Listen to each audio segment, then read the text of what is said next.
Hello, I hope you're well. Welcome back to my channel, and welcome to today's video, which is the mid-year freakout tag. Now this is the tag where you kind of reflect on the first half of the year, you give yourself a temperature check on how your reading year is going. And to be quite honest, it has always been one of my favorite videos to watch from the channels that I'm subscribed to, so I was very excited about filming this for you guys for the first time on this channel. So yeah, that's kind of where we are, but I have to say, like, some of these questions I knew the answers straight away. Others I had to put my thinking cap on for and had to really think about it because I didn't readily have an answer available. But I'm very excited to talk about all of the books and all of the things, so why don't we just dive right in. For question 1, best book you've read so far in 2021. So I do have 2 books that I want to talk about. The first was my favorite book of Q1, and then the other is a nonfiction book I read recently that I absolutely adored. Like, one of the easiest 5-star ratings I have ever given. But the first book I want to talk about is fiction, and it is The Revolution of Marina M. by Janet Fitch. Now, I absolutely adored this book. It's huge. It's like an 850-page book, and it's the first book in a duology, which is almost as long, so it's really a time commitment.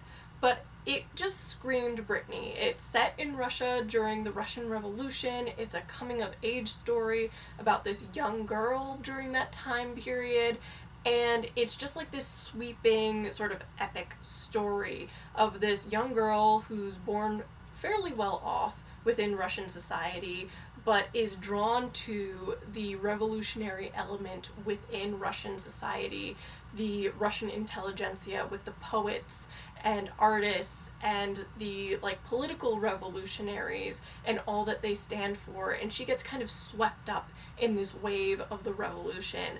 And I just loved the character of Marina M. I found her really engaging and enjoyable to see her development over the course of the story, because I do feel that she sort of matures by the end of it, and so I'm very much looking forward to reading part 2 of this epic story. But this just screamed Brittany from the rooftops, so it wasn't all that surprising to me that it was one of my favorite books so far of 2021. The other book probably will come as no surprise to anyone either if they know me, but that book is Catherine the Great, Portrait of a Woman by Robert K. Massey, which I'm sure is picking up the ring light glare, so my apologies. But this is a biography on Catherine the Great of Russia, so is it at all surprising that my 2 favorite books had to do with Russia? Probably not.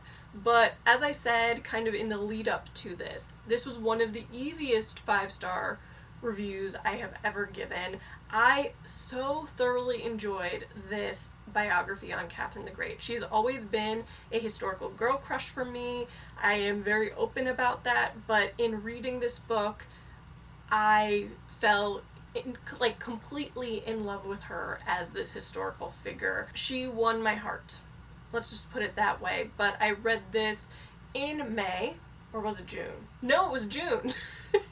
It was this month, actually, and I absolutely adored it. It was really like a page-turner to me, and I know that nonfiction isn't for everyone. People tend to think it's boring, but for me, this was a true page-turner, partly because I loved the subject matter already, but I do think that it was incredibly well written as well. So, question 2 is best sequel you've read so far in 2021, and I really haven't read that many sequels at this point, so kind of by default, the answer is Dragonfly and Amber by Diana Gabaldon, which is book 2 in the Outlander series. And yes, it is by default because I think that it's really the only sequel that I've read so far in 2021, but I absolutely adored it. I think I gave it 4.5 stars, but I laughed, I ugly sobbed, as you will have seen if you watched my very spoilery reading vlog, and I just had such a fun time reintroducing myself to the Outlander universe, to the characters of Jamie and Claire and their romance, to a lot of the sort of supporting characters, to the world. in the like French court and then in the Scottish Highlands leading up to Culloden, and it was just a wild ride. So yeah, although it's the only answer I could possibly have for this question, it was really, really good, and I am charging ahead with reading the rest of the series this year, so I can't really say more than that.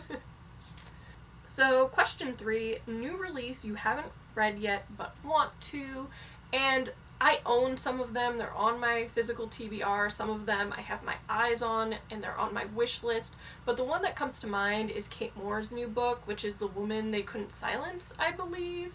But I read the Radium Girls last year and absolutely adored it. It was such a quick read for me, but it filled me with such rage, like palpable rage. Like you could feel my heart racing sort of rage, and you probably, if I were a cartoon, would have seen like steam coming out of my ears. Like it filled me with rage, but it was a good sort of rage because it was about injustice. I was angry because these women had gone through such an ordeal. So many women had lost their lives because of the negligence of the companies they worked for, and then just the outright like lies and just gross greediness and everything that kind of became obstacles for the women in the Radium Girls. So I'm kind of expecting the woman they couldn't silence to do a lot of the same thing, and it's about this woman whose husband sends her to an asylum not because she has any sort of mental illness or mental incapacity, but just because she's like too independent and strong-willed and he just can't tolerate it. So he sends her off to an asylum, and while this woman is in an asylum, she realizes that she's not the only rational or sane woman who has been thrown into an asylum just to silence her. So it's going to be this story about them, and I'm so here for it. Part of my thesis was about madness, in particular female madness and hysteria and that sort of thing. So this is really, really up my alley, but I do expect that I'm going to be outraged by what I read, but I'm also very much looking forward to the reading of it, not gonna lie. Okay, so question 4, most anticipated release for the second half of the year. This is another question that I have 2 answers to. The first is The Women of Troy by Pat Barker, which is this feminist retelling of the Iliad, and it seems to be picking up where The Silence of the Girls left off. Now, that was one of my favorite books of 2020. It gutted me in the best possible way. The writing was just stunning. And so when I found out that Pat Barker was continuing with this feminist retelling and seems to be returning to the character of Briseis, who was the main character in book 1, I was so excited. Like, I've been waiting for it, and the wait is almost over. It's coming out this summer, and I am so hyped. I still need to pre-order it, which, note to self, Brittany, pre-order it, but I'm very, very much excited about that. And then the other book is Go Tell the Bees That I Am Gone by Diana Gabaldon. Now, this is the newest release in the Outlander series. This is book 9, I believe. There's so many in the series that I've kind of lost count, but I am very, very hyped about this because I love the Outlander series. Like, I live for the TV show. I'm currently working my way through all of the books. As I'm filming this, I'm well past the halfway point in the 3rd book, Voyager. So the plan is to read all of the other books in time to read Go Tell the Bees That I'm Gone by the time it's released. It's very ambitious, mind you, but I am very, very much like committed to this path at this point. And so for me, it's just a case of I can't get enough of Jamie and Claire, so to continue their story, I am hyped, like really hyped. But for that one, I have to wait until like practically Thanksgiving. Like, it's coming out in November. So great for me trying to read the other books in the series by then. Not so great because I kind of want to read it like today. But yeah, those are the two books that I am most excited about for 2021. Okay, so the next one is Biggest Disappointment. And to be quite honest, this isn't even my least favorite book of 2021, but because I had hyped it up so much in my head, and I had so many, high expectations for it, if that makes any sense, that when I read it and it just ultimately didn't live up to it, didn't end up being what I had expected, it was really a bummer. And the book that I'm talking about is Liberty by Caitlin Greenidge. Now, for me, this was a standard 3. It was okay. It was nothing to write home about. The writing was fine. I didn't have any issue with that. But the story just didn't end up being what I anticipated. So I thought going into this that it was going to be the story of Liberty, this young woman whose mother wants her to study medicine and go into practice with her. They are both Black women living in the Reconstruction era in Brooklyn, and Liberty, like any young woman or young person, kind of has other ideas. She can't live for her mother's dreams, and she realizes that she needs to follow her own path. So when a Haitian man offers to marry her and take her to Haiti, she jumps at the chance and goes with him. And I thought a lot of the book was going to be about this realization and her going to Haiti and realizing that life there isn't all that it's cracked up to be, the grass isn't always greener type of thing. But you spent so much of this book actually being in Liberty's childhood that really you spend 100 pages of the book, and that's it, in Haiti. The childhood section just dragged a little too much. You didn't kind of really get to the point until probably 2/3 into the book when she finally makes her decision and moves to Haiti. And so it wasn't great.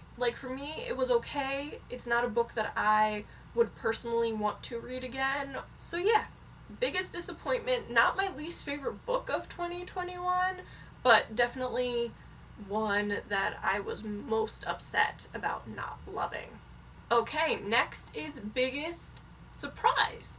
And this was a real mind-blowing surprise to me, not gonna lie, because anyone who subscribes to my channel knows that I am not a huge reader of YA. They also know that I'm not a huge reader of contemporary, and this is both. So yeah, I was really surprised by how much I loved this book. It is Darius the Great is Not Okay by Adib Khorram, and this character is just so adorable and so dorky and just so so great. So the book is about Darius, who is this Star Trek, Klingon speaking, tea obsessed teenager who ends up visiting Iran with his family for the first time and meeting his grandparents and really being immersed in the culture. He's there because his grandfather is sick, and so they want the opportunity basically for his mother to say goodbye to her father and also for the kids to meet him. And while they're there, he forms a friendship with this other young man in Iran. And it's really this beautiful coming of age story about the relationship Darius has with this friend of his, with his sort of cultural awakening to the Persian culture, and it was just adorable. I listened to it as an audiobook, and I thought the audiobook was chef's kiss.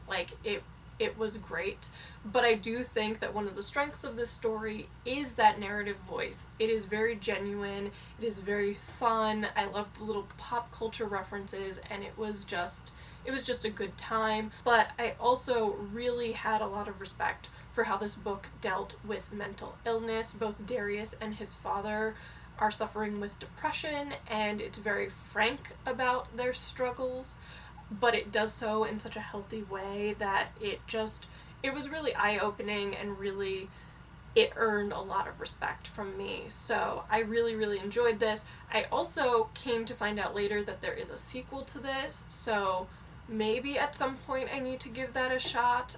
Always a little nervous about sequels not being as good as the first book, but this one might be worth taking that risk for. So next is favorite new author.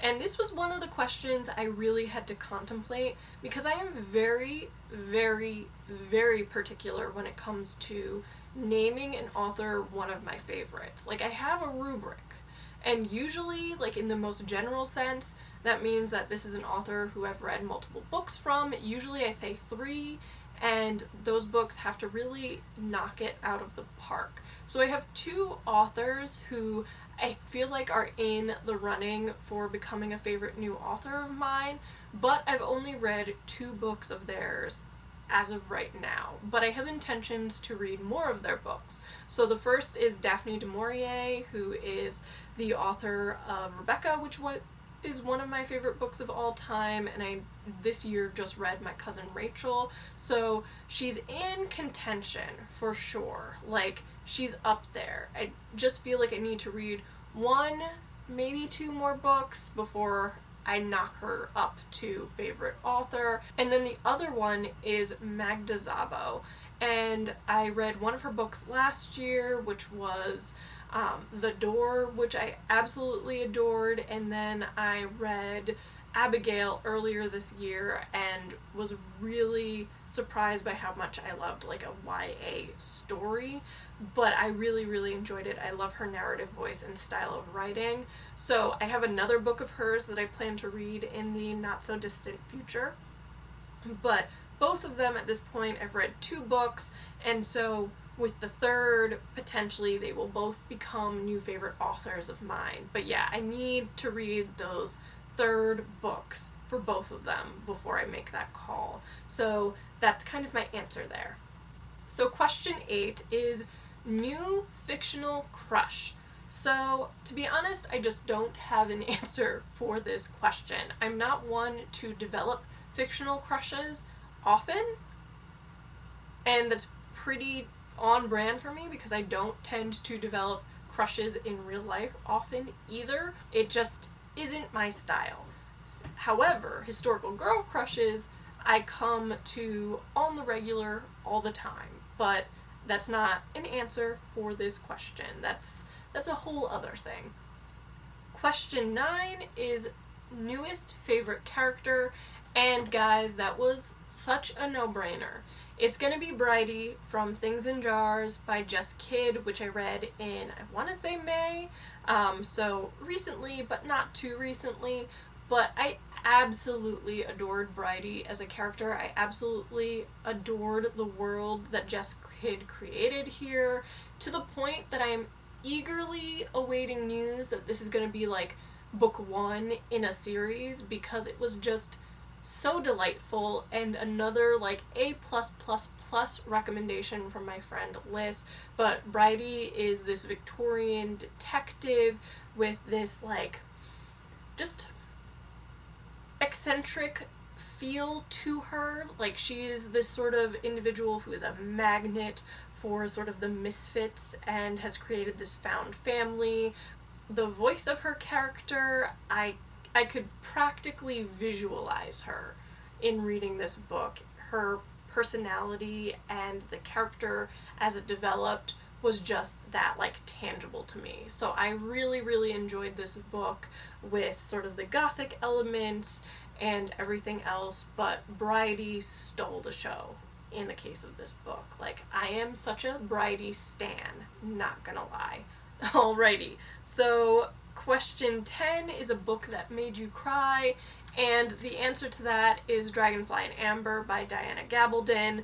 I have like video footage of me ugly sobbing when reading this book. Like, snot, tears, red-faced, like wobbly lip, the works. Like, I could not control it at all. And I'm fine with that.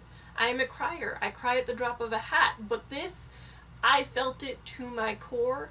And the crazy thing is that I knew it was coming. And yet, I could not stop it. But yes, this was the book that made me cry so far this year. There have been a couple that have made me like tear up, but nothing quite to this degree. Then we have 11, a book that made you happy, and I'm gonna say The Bride Test by Helen Huang, because Kai and Esme were adorable, and that book like actually made me LOL, like literally made me laugh out loud. I'm not exaggerating in any way. There were certain moments in that book that were just so humorous, and the like relationship and the romance between Kai and Esme, they're both just so adorable in their own way, and then you put them together and it's just fantastic. So that is definitely a book that made me very, very happy. I actually think that I might have preferred The Bride Test to The Kiss Quotient. That might be an unpopular opinion, but I stand by it. So question 12, most beautiful book you've bought so far this year. This was actually a hard question for me to find an answer to, which I guess means that I don't buy books based on their cover all that much, but I do remember that when I bought this, I want to say in January as a birthday gift, that I really thought the cover was striking, and that's Wakenhyrst by Michelle Paver. I think that this might be the UK cover because I bought this from Blackwell's in the UK and had it shipped here, but I just remember thinking that the color choice was really interesting. I kind of love that like heraldic thing that's going on at the bottom, and the old manor house, and the silver like metallic foiling elements that we have going on there. And I do remember when I was on the Blackwell's website that the cover made me pause. So this is going to be the answer to this question. But yeah, this was just a really striking and simplistic cover that ticked all my boxes. So yeah. And lastly, what books do you need to read by the end of the year? Friends, there are many, but I think the easiest ones to refer to would be the books on my 5-star predictions list, which I had a video on that from earlier this year, so I would definitely like to read all of those by the end of 21, like it's a goal, but also I need to read all of the Outlander books. And then another one of my goals was actually to finish reading Origins of Totalitarianism by Hannah Arendt. I started that last year and got like a third of the way through and haven't picked it up really since, so I need to get on that. I'm supposed to finish it. It's one of my goals for 2021, but as I said, I haven't touched it yet. So yeah, those would be the like higher priority books, but there are countless others I'm sure that I am forgetting that are also on that list. So yeah, those are the answers to my mid-year freakout tag. To be quite honest, I'm not freaking out. I feel pretty good about where I am in my like reading journey for 2021.